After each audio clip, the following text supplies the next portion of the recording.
Car Seemanchal today देख रहे हैं आप और मैं हूं अशदुर रहमान। आज जिस शख्स से हम आपकी मुलाकात कराने जा रहे हैं वो किसी तारीफ के मोहताज नहीं है, क्योंकि वो जाने माने कटिहार के लेखक हैं। उनकी 4 किताबें अब तक प्रकाशित हो चुकी हैं। मेरे हाथ में उनकी चौथी किताब है भारतीय स्वतंत्रता इतिहास के 2 शूरवीर, जिन्हें मुश्ताक अहमद नदवी साहब ने लिखा है और मेरे साथ वो अभी मौजूद हैं। हम उनसे जानने की कोशिश करेंगे कि कैसे उन्हें लिखने की प्रेरणा मिली और इस किताब में जो उन्होंने लिखा है किस पर उन्होंने लिखा है, क्योंकि कई लोग इसे जानने की इच्छा भी जता रहे हैं कि आखिर इस किताब में किनका जिक्र किया गया है। जी मुश्ताक अहमद साहब, स्वागत है आपका हमारे चैनल में। सबसे पहला सवाल, जो ये चौथी किताब आपकी है भारतीय स्वतंत्रता इतिहास के 2 शूरवीर, किस पर लिखी गई है और क्या है इस किताब के अंदर? बहुत बहुत शुक्रिया सबसे पहले यहाँ तशरीफ़ लाने के लिए। दरअसल बात यह है कि हम सारे लोग जानते हैं कि भारत में मुसलमानों की जो हालत है वो दीगर कौमों के मुकाबले में खस्ता है। वो सियासी एतबार से, माशी इक़्तिसादी एतबार से, तालीमी एतबार से, समाजी एतबार से पिछड़ेपन के शिकार हैं।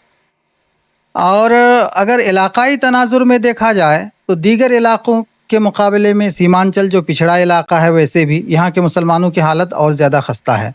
और सीमांचल में भी एक बड़ी आबादी है शेषावादियों की। शेषावादी लोग और लोगों के मुकाबले में तालीमी एतबार से, समाजी एतबार से, इक़्तिसादी एतबार से, सियासी एतबार से पिछड़ेपन के शिकार हैं। और इन पर काम अभी तक बहुत कम हुआ है। इनका जो इतिहास है, इतिहास गौरवशाली रहा है, लेकिन इन पर काम बहुत कम हुआ है। तो पिछले कई सालों से मेरी ये दिली ख्वाहिश थी कि इन पर काम किया जाए, इनके इतिहास पर काम किया जाए। और ख़ास तौर से भारत की आज़ादी की जो लड़ाई है, जिसमें हर वर्ग के, हर धर्म के, हर मज़हब के लोगों ने अपनी शमूलियत दिखाई है, तो भारत की आज़ादी की लड़ाई में इन लोगों की क्या हिस्सेदारी है, इसको सामने लाया जाए। इसी मकसद के तहत ये किताब लिखी गई है और पिछले महीने ये किताब छप कर आई है। इसका रस्म इजरा भी कटिहार में 11 जून को बहुत धूमधाम के साथ हुआ है और आपके सामने ये किताब है। कौन है ये 2 शूरवीर जिसके बारे में आपने लिखा है? जी, 2 शूरवीर, एक इब्राहिम मंडल हैं और एक मौलवी अमीरुद्दीन हैं। इब्राहिम मंडल का ताल्लुक़ आपके आज के साहिबगंज के राजमहल से था। राजमहल में एक गांव है इस्लामपुर, वहीं से इनका ताल्लुक़ था। और मौलवी अमीरुद्दीन मालदा के रहने वाले थे। इन दोनों ने 1850 के बाद या उसके कुछ पहले से इन दोनों इलाक़ों में, मालदा में और राजमहल में, अंग्रेज़ों के ख़िलाफ़ 2 बड़े मरकज़ कायम कर लिए थे। बहुत बड़े अज़ीमुश्शान मरकज़, यानी विद्रोह का केंद्र।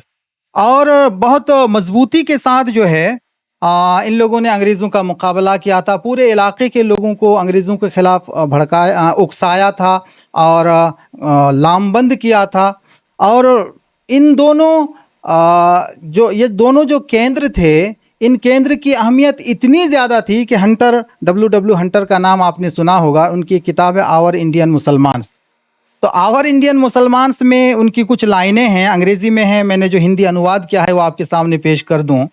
उन्होंने लिखा है 1870 में इस प्रकार के 2 ज़िला केंद्रों, उन्होंने 2 ज़िला केंद्र लिखे हैं और उनकी मुराद है राजमहल केंद्र और मालदा केंद्र।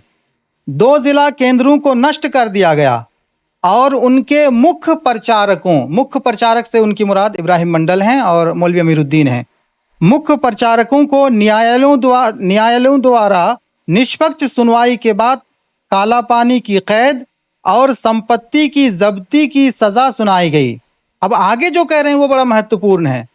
इन केंद्रों की क्या अहमियत थी, वो कह रहे हैं उस समय जो साक्ष्य सामने आए, यानी अदालती कार्रवाई के दौरान जो साक्ष्य सामने आए, वो किसी भी ऐसी विदेशी सरकार को भयभीत करने के लिए काफ़ी थे जो अपने आप को ब्रिटिश भारत के बराबर मजबूत ना समझती हो।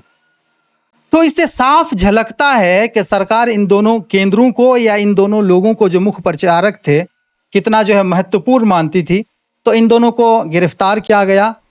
इब्राहिम मंडल 1868 में गिरफ्तार हुए। 1870 में राजमहल में उनके खिलाफ़ मुकदमा चला। उसके बाद काला पानी और जायदादों की ज़ब्ती की सज़ा उनको दी गई। उसके बाद मौलवी अमीरुद्दीन 1869 में गिरफ़्तार हुए मालदा में अपने घर से, और उसके बाद 1870 में उनके खिलाफ़ मुकदमा चला और उनको भी काला पानी और जायदादों की ज़ब्ती की सज़ा दी गई। मौलवी अमीरुद्दीन फिर अंडमान निकोबार भी भेज दिए गए और वहाँ वो 1872 से 1883 तक रहे। तो ये दो शूरवीर हैं। ये जो पूरा इलाका है मालदा, मुर्शिदाबाद, पुराना पूर्णिया, उधर साहिबगंज, पूरा संथाल परगना कह लीजिए, ये जो पूरा इलाका था, इस पूरे इलाके में इन लोगों ने एक ज़ोरदार आंदोलन के साथ मिलकर अंग्रेज़ों के ख़िलाफ़ बगावत की थी और काफ़ी अंग्रेज़ों को परेशान किया था, काफ़ी परेशान किया था। तो ये दो शूरवीर हैं और इन दोनों शूरवीरों के साथ साथ जो है इस इलाके के और भी लोगों का जिक्र इसमें आ गया है। शेषावादी समाज का इस ज़िम्न में नाम आया और हमने बताया कि शेषावादी समाज एक पिछड़ा हुआ समाज है। शेषावादी समाज के बारे में मैं एक कोटेशन आपको सुनाना चाहता हूँ। एक अंग्रेज़ लेखक थे और ऑफिसर थे। मालदा में वो सेटलमेंट ऑफिसर थे और मालदा में जो है एक सेटलमेंट सर्वे हुआ था 1928 से 1935 के बीच में, और वो सर्वे रिपोर्ट तैयार की थी एमओ कार्टर ने। और सर्वे रिपोर्ट जो छपी थी, final report on the survey and settlement operations in the district of Malda, इस नाम से वो सर्वे रिपोर्ट छपी थी और ये छपी थी 1938 में। तो उसमें कार्टर ने जो शेषावादी समाज के बारे में भी लिखा है और उन्होंने शेषावादी समाज के बारे में जब लिखना शुरू किया है तो यहाँ से शुरू किया है कि मुस्लिम किसानों के सबसे उल्लेखनीय भाग को शेरशाह बादिया या बादिया के नाम से जाना जाता है। इनके लिए बादिया शब्द अधिक प्रचलित है। फिर उन्होंने बहुत कुछ लिखा है। फिर आगे एक जगह लिखा है, ये लोग बहुत अच्छे किसान हैं, उस भूमि के सुधार पर भी बहुत समय और शर्म खर्च करते हैं जिसे आम किसान साफ करने का प्रयास नहीं करते। वो आगे लिखते हैं, खेती के तरीक़ों में अपने पड़ोसियों से हर दृष्टिकोण से श्रेष्ठ हैं, मिट्टी की प्रकृति और गुणों को बेहतर समझते हैं और जानते हैं कि इससे बेहतर पैदावार कैसे मिल सकती है। वो आगे लिखते हैं, यह लोग बहुत मेहनती होते हैं, सुबह बहुत जल्दी उठ जाते हैं और भोर से पहले काम में लग जाते हैं। शायद आम किसानों के आने से 2 घंटा पहले ही, दोपहर से कुछ घंटे पहले इनकी जुताई पूरी हो जाती है। बाकी दिन अपने कृषि औजारों की मरम्मत आदि छोटे मोटे काम करते हैं। कभी बातचीत में समय बर्बाद नहीं करते, सुबह से शाम तक व्यस्त रहते हैं और ये बड़े कुशल होते हैं, अलग अलग कामों में हाथ आजमाने की क्षमता रखते हैं। इनके बीच अच्छे बढ़ई, लोहार और तेली मिल जाते हैं। कुछ बेहतरीन नाविक भी इन्हीं से आते हैं। जब खेती का काम ज़्यादा नहीं रहता है तो इनमें से कुछ लोग बस्तियों में धान एवं चना खरीद कर लोकल मार्केट में बेचते हैं और उससे कुछ आमदनी कर लेते हैं। तो ये 1938 में लिखा है उस बंदे ने, और मालदा की बात है ये। तो इस तरह के बेशुमार जो है चीज़ें हैं, लिखी हुई चीज़ें तारीख़ की किताबों में, जो आपको इस किताब में मिलेगी और मेरी आने वाली किताबों में इस तरह की चीज़ें आपको काफ़ी चीज़ें मिलेंगी। अच्छा, 2 शूरवीर का आप जिक्र कर रहे हैं, लेकिन सरकारी फाइलों में ये इनका कहीं जिक्र नहीं होता है। इसका दुख होता है क्या सर? क्योंकि ये दोनों शूरवीर शेरशाहवादी समाज से आते हैं। नहीं, सरकारी फाइलों में जिक्र नहीं होता ये मैं नहीं मानूंगा, क्योंकि फ़ाइल का मतलब पुरानी चीज़ें। सरकारी दस्तावेज़ों में इनका जिक्र है, इनकी मुकदमों की पूरी रोदादें मौजूद। कहीं स्टैचू वगैरह कहीं इसका कहीं कुछ? ये चूँकि 1868 के हैं, 1870 के हैं, तो उस वक्त इनकी तस्वीर वगैरह मिलना मुश्किल है। और सच्चाई यह है कि भारत की आज़ादी की लड़ाई में बहुत सारे लोगों ने हिस्सा लिया है और हर तबके के लोगों ने हिस्सा लिया है। उसमें जो ज़्यादा मुखर लोग थे तो उनका चर्चा ज़्यादा हुआ, जो लोग मुखर नहीं थे, उतने संपन्न नहीं थे, सामाजिक रूप से उतने मजबूत नहीं थे, तो उनका ज़िक्र कम हुआ। लेकिन इन लोगों का ज़िक्र आपको W हंटर की किताब आवर इंडियन मुसलमान्स में है।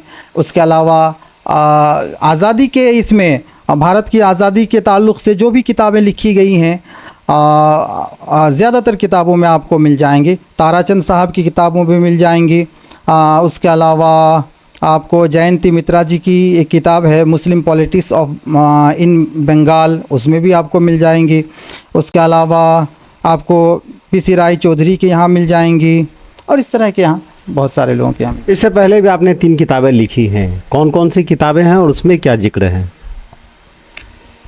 इससे पहले मेरी पहली जो किताब छपी थी 2012 में, दुआएं जो बारियाब हुई के नाम से, और उसमें अल्लाह के रसूल सल्लल्लाहु अलैहि वसल्लम की उन सारी दुआओं को यकजा कर दिया गया था जो आपने किसी के लिए भी या किसी भी मौके पर की थी और वो दुआ कबूल हो गई थी।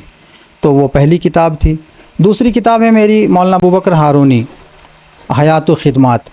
तो मौलाना अबू बकर हारूनी साहब मदरसा इस्लाहिया सेमापुर के फाउंडर प्रिंसिपल थे और इस्लाहिया सेमापुर का बड़ा योगदान रहा है इस इलाके में तालीम को आम करने में। हमारे साबिक़ MLA और जो है मंत्री मंसूर आलम साहब, या साबिक़ MLA मौलाना मोहम्मद शकूर साहब, या फिर डॉक्टर अब्दुल लतीफ़ हैदरी साहब, या फिर मौलाना अबू बकर मौलाना अताउर रहमान मदनी साहब, ये सारे लोग उनके शागिर्द हैं। मौलाना अबू बकर हारूनी के शागिर्द हैं और इस्लाहिया के पढ़े हुए लोग हैं ये सारे लोग। इस तरह के बहुत सारे लोग हैं जो मुख्तलिफ़ मदारिस में पढ़ाते रहे या स्कूलों में पढ़ाते रहे, उन्होंने उस मदरसे से फ़ैज़ उठाया। तो मौलाना अबू बकर हारूनी की एक शख्सियत बड़ी इल्मी शख्सियत थी, तो मेरी दूसरी किताब उन पर आई थी। तीसरी किताब है मेरी निशान कारवां। इसमें सीमांचल से ताल्लुक़ रखने वाली 26 शख्सियात का खाका है या सवानही मज़ामीन हैं, और उस किताब में ऐसे लोगों के सवानही मज़ामीन हैं जिन्होंने तालीम के मैदान में या सियासत के मैदान में या अदब के मैदान में या समाजी खिदमत के मैदान में कुछ नुमाया काम किया हो। तो ये, और लास्ट किताब तो ये है भारतीय स्वतंत्रता इतिहास के 2 शूरवीर। अब किस पर तैयारी कर रहे हैं? आगे काम तो जारी है अल्हम्दुलिल्लाह, और शेषावादी समाज का इतिहास और इस समाज का की जो खिदमात हैं इस मुल्क के लिए जो इस समाज की क़ुरबानियाँ हैं, उस सारी चीज़ों को सामने लाने का इरादा है इंशाअल्लाह।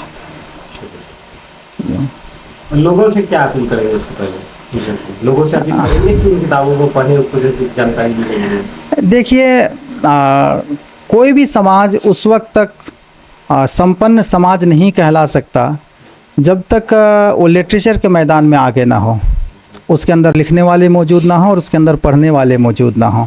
तो मेरी यही गुजारिश होगी कि लोग कलम संभालें, जो लोग लिख सकते हैं वो लिखें और जो लोग पढ़ सकते हैं वो पढ़ें। ऐसा करेंगे तो समाज हमारा आगे बढ़ेगा। अच्छा, उर्दू साहित्य के क्षेत्र में आपको सम्मानित किया गया है पिछले दिनों सर्वोदय समाज के द्वारा, नगर भ्रमण में कार्यक्रम हो, कैसा लगा फील?